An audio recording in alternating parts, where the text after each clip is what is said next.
একটা পৃথিবী কল্পনা করুন, যেখানে ডাক্তার নেই, ড্রাইভার নেই, শিক্ষক নেই, সব কিছু করছে মেশিন।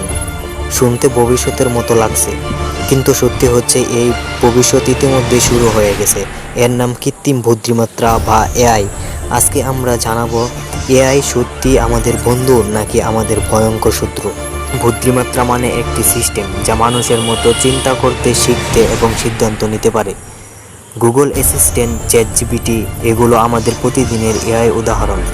কিন্তু এর পেছনে বিজ্ঞান কতটা জটিল জানেন কি? এআই এর যাত্রা শুরু হয় 1950 সালে, যখন অ্যালান টুরিং একটি প্রশ্ন তুলেছিল, মেশিন কি চিন্তা করতে পারে?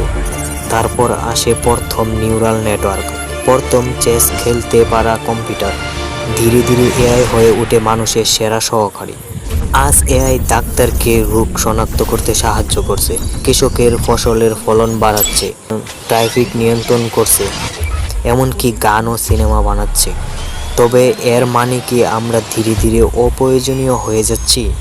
এআই এর কিছু ভয়ঙ্কর দিকও আছে, যেমন চাকরি হারানো, ডিপ থেকে ভুয়া তথ্য ছড়ানো। বিশেষজ্ঞরা বলেছেন, যদি এআই নিয়ন্ত্রণের বাইরে চলে যায়, মানবজাতির অস্তিত্বই হুমকির মুখে পড়তে পারে। আগামী 20 বছরে এআই এতটাই উন্নত হবে যে এটা মানুষের থেকেও স্মার্ট হয়ে যাবে।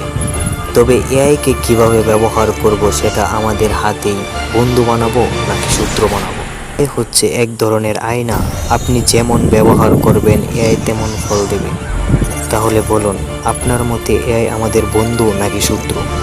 কমেন্টে জানাবেন।